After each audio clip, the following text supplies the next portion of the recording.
Hello, everyone, and welcome back to the podcast. I'm your host, Joe True Love, here with the AEW Rampage review for April 1st, 2022. No, this is not an April Fool's. This is actually AEW Rampage for review, but was a decent episode of Rampage. A very good lineup, some good matches, thoroughly on the card. Um, But the night placement was kind of strange because the reason being is WrestleMania, is Saturday and Sunday, along with, as I'm recording this, Ring of Honor Supercard of Honor has wrapped up. If not, it's near the end. So, which I will be covering and reviewing, and you'll get a Supercard of Honor review, either a double review on Saturday, if not, have that review up on Sunday. But again, I apologize for last week's debacle. I thought Supercard of Honor was last week, but no, it's happened as I'm recording this. But either way, you'll get a Supercard of Honor review. So thank you all for joining me. If you're new to this podcast and you want to see more these pro wrestling reviews, find those on the homepage. I posted my AEW Dynamite review Thursday. A decent show. Nothing much. Too much, or I should say, nothing too much, but newsworthy. But a very good edition of Dynamite. So you can check that out on the homepage, as well as that like button is there in the corner. If you like this video, of course, click that like as well. But nonetheless, let's dive into it. AEW Rampage started off with the Young Bucks versus Top Flight. Man, this is so good seeing these two teams back in action again. Young Bucks, have not seen them around too much. I mean, last year we know they were on a heavy work skid or work rate in 2021. So at the end of last year and the start of this year, we're starting to see more of a relaxed schedule of the Young Bucks, courtesy of a great and a tag team division that is really filled with depth. A bunch of good tag teams in the AEW tag team division, and Top Flight, them being back after Darius Martin's torn ACL. Good to see him back, and this match you knew was going to be a heavy dosage of, because we know how good both these teams can go, but this little match here, of course, we knew the Young Bucks with FTR's call out on Wednesday, which was confirmed later in the show. We'll get part 2 of FTR versus the Young Bucks the right way in Boston in front of a live crowd on Dynamite, which will be fun. But this match here, Top Flight had good showing. Dante, his top rope dropkick, and avoid some offense from Nick. And Top Flight teamed up a leaping flatliner senton combination for near fall. They hit the old Team Angle World's Greatest Tag Team finisher, the leapfrog backbreaker, followed with German suplex during their fall. Dante himself on the top rope to the barricade, crashing, so that took him out. Then the Young Bucks capitalized on Darius with the BT trigger. 1, 2, 3. The Young Bucks get the victory over Top Flight, as we had kind of figured.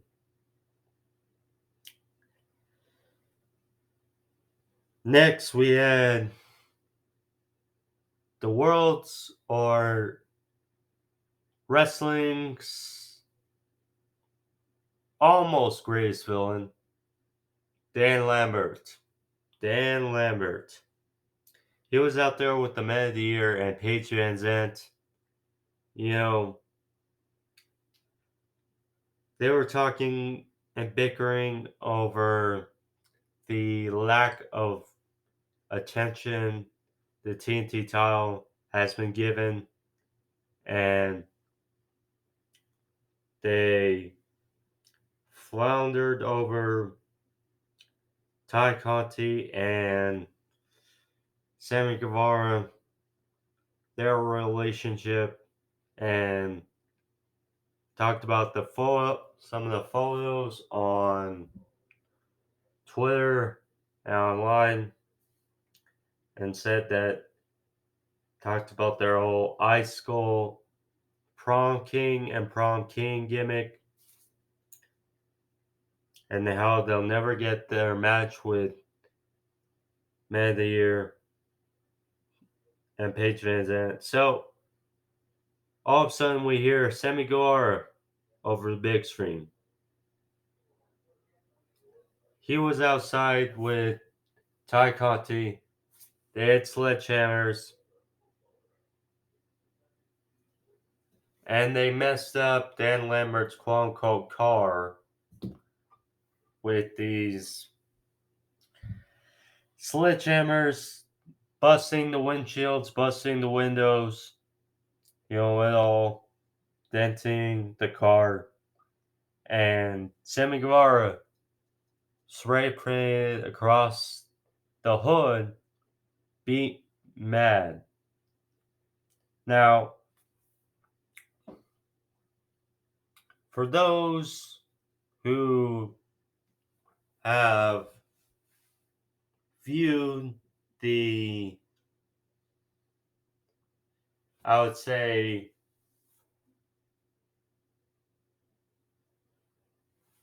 charades of Ty Conti and Sammy Guevara's relationship on social media,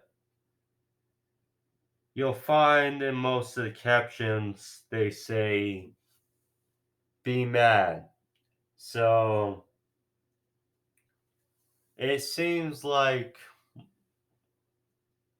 so they put their caption on car, which I mean, for this sequence, it makes sense. But yeah, they messed up Dan Lambert's car, and Dan Lambert did not like it one bit. It just seems like this is gonna come down to a Sammy Guevara, Ty Conti versus Scorpio Skye and Paige Van Zandt match. Now, the match overall should be fine. It's just the reactions for everyone is probably not going to go well because, you know, Sammy Guevara, Ty Conti, Scorpio Sky are all good in the ring. They can all wrestle. It's just this whole backlash of Sammy Guevara and Ty Conti's relationship online, it's just not gonna bode well for them. And Paige Van Zandt is just gonna be stuck in the middle of this situation, and I don't know if it's gonna bode well for her as well, because Dan Lambert is a heat magnet.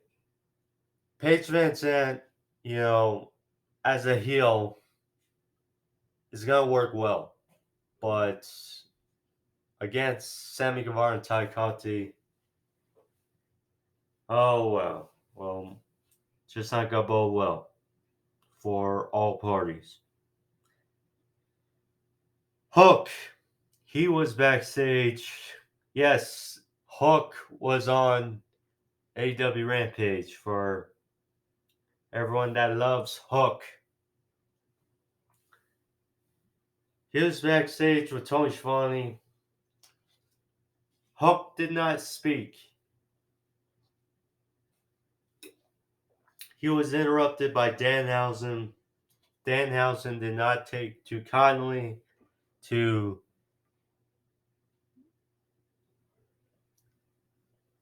Hook's inability to be cursed by Danhausen.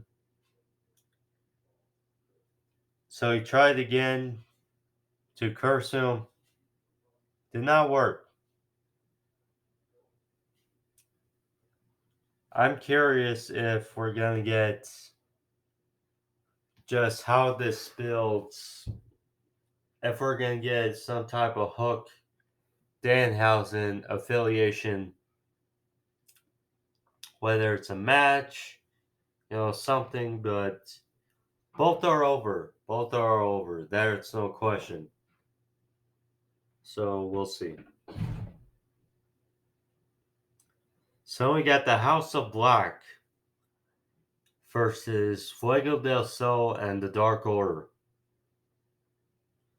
Fun little match, House of Black.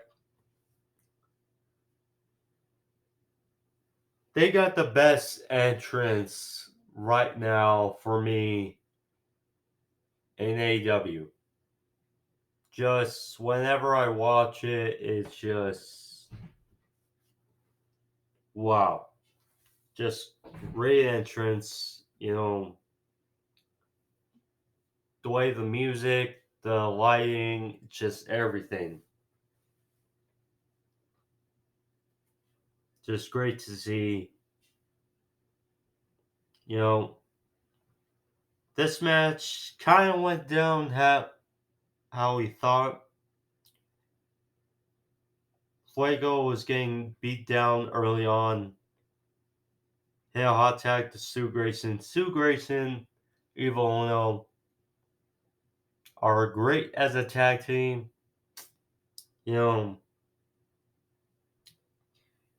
I kind of think that when the trio styles get introduced, perhaps we see more of a push for the Dark Order, because we know they're great in the ring and we know the crowd loves them.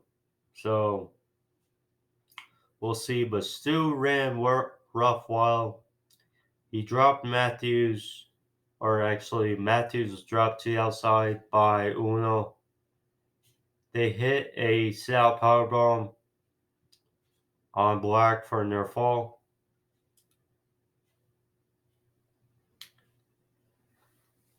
Fuego was caught in a compromised situation as House of Black was about to gang up on Fuego, but Dark Order kind of evened the odds. Brody King hit a cannonball senton to the outside, knocking out both the Dark Order. Fuego went some offense. He hit a poison rana deadly on Malachi Black. Hope he's okay. Seemed to be. Went for a springboard, but was met with a Sin Eater roundhouse kick to the face, knocked him senseless.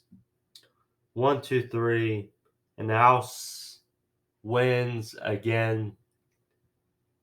The House of Black reigns supreme. Afterwards, we got a little bit promo of Pento Skittle and Alex Abrahantes, who, I mean, I still don't get why he's dressed like the way he's dressed, but it is what it is. So, they said, don't forget about the Death Triangle.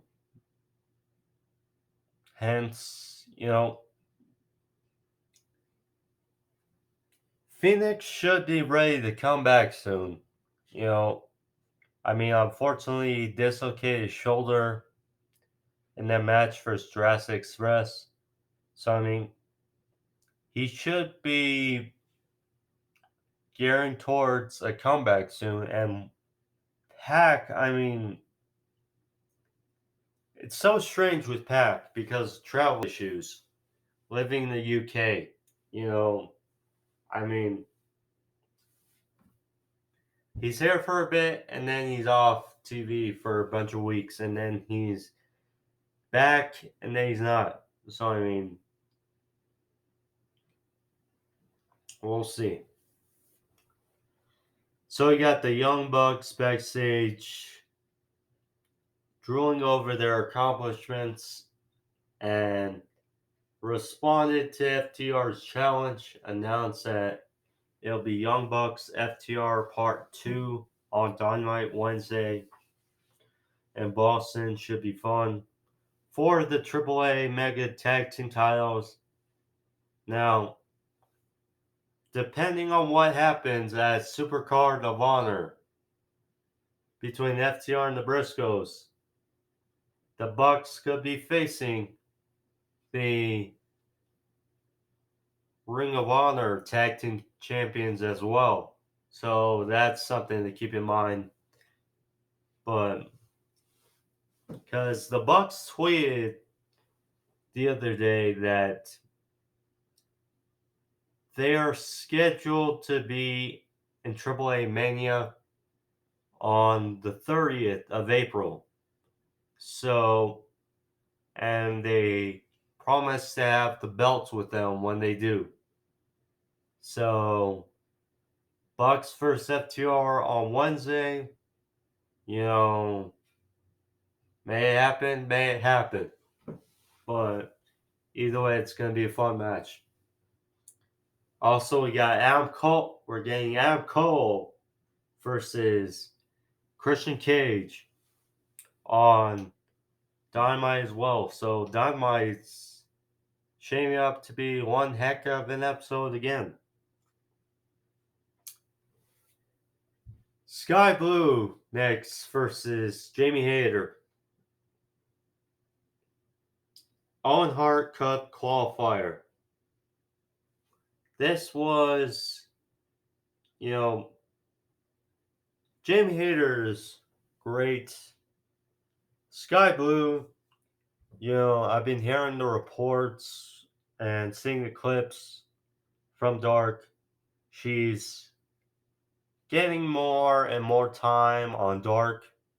And the thing you like to see, I mean, we're seeing it with Jade Cargill.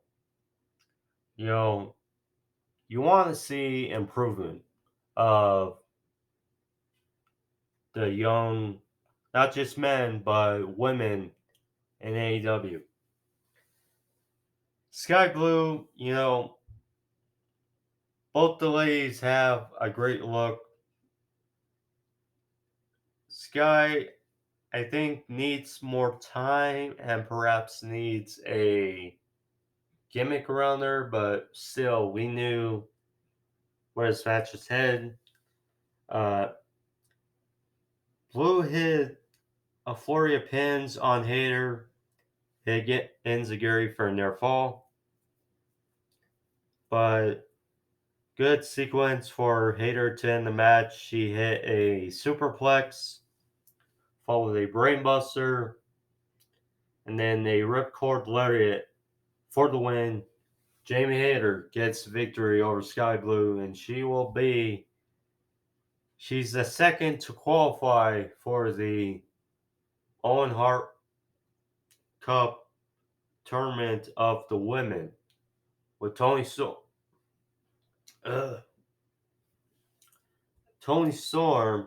qualifying on Wednesday.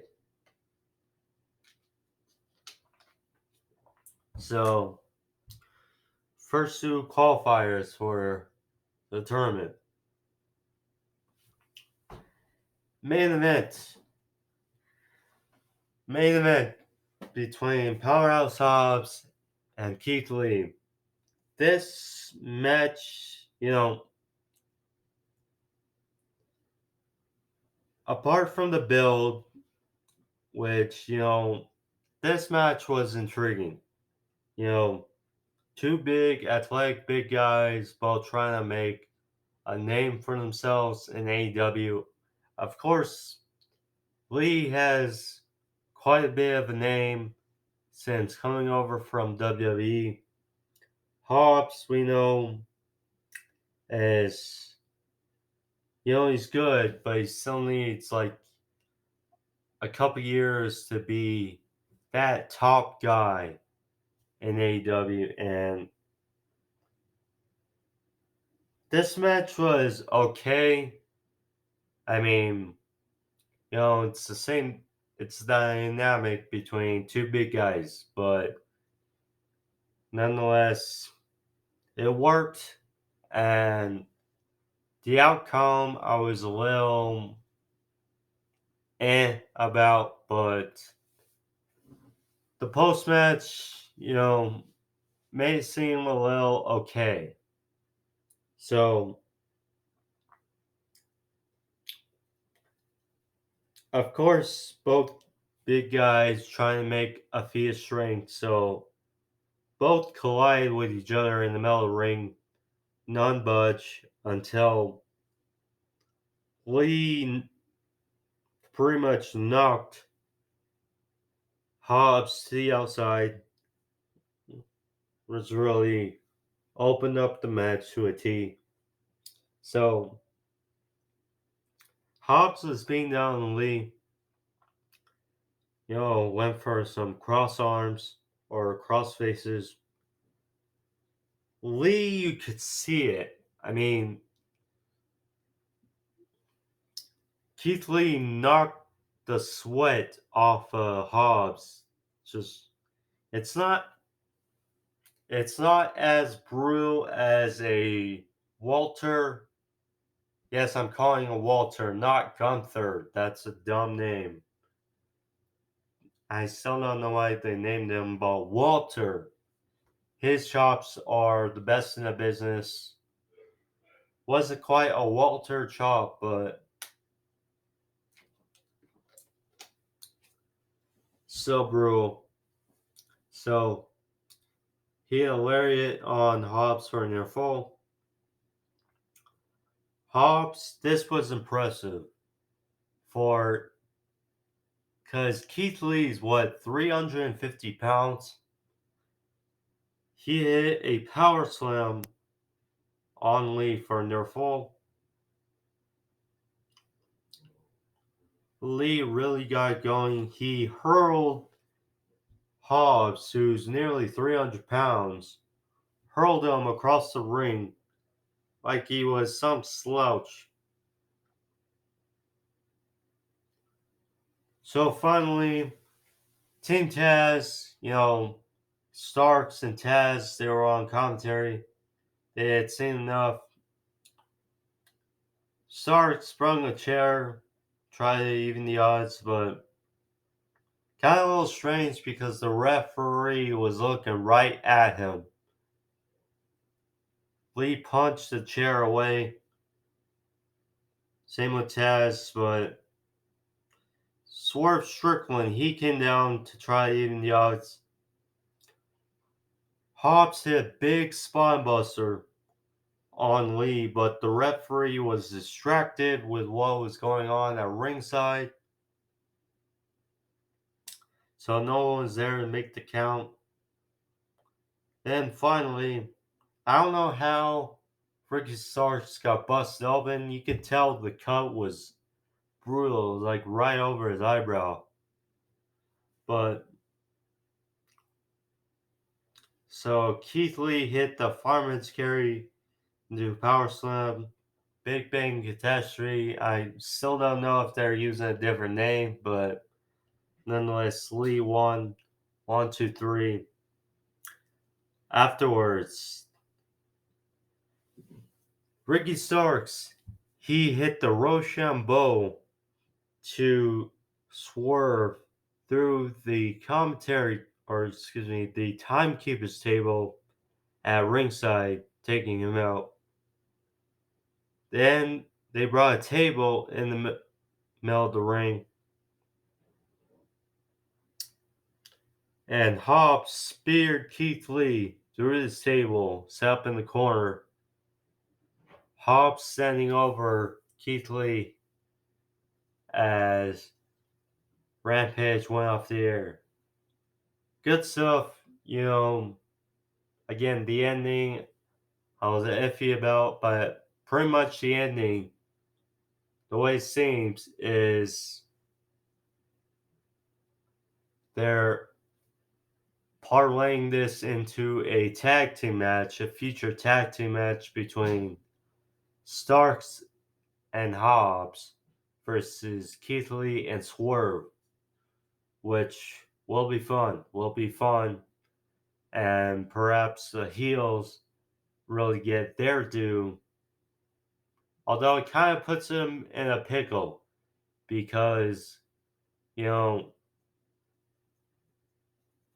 you don't want Swerve losing too much early in his career because he lost a good match last week to Ricky Starks. But, I mean, we'll see. We'll see.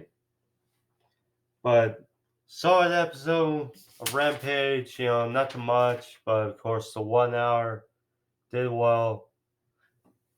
But, yeah, that's Rampage for you guys. Dynamite shaping up to be a heck of an episode. The Owen Hart Cup qualifier for both men and women, or actually the men will start on Wednesday.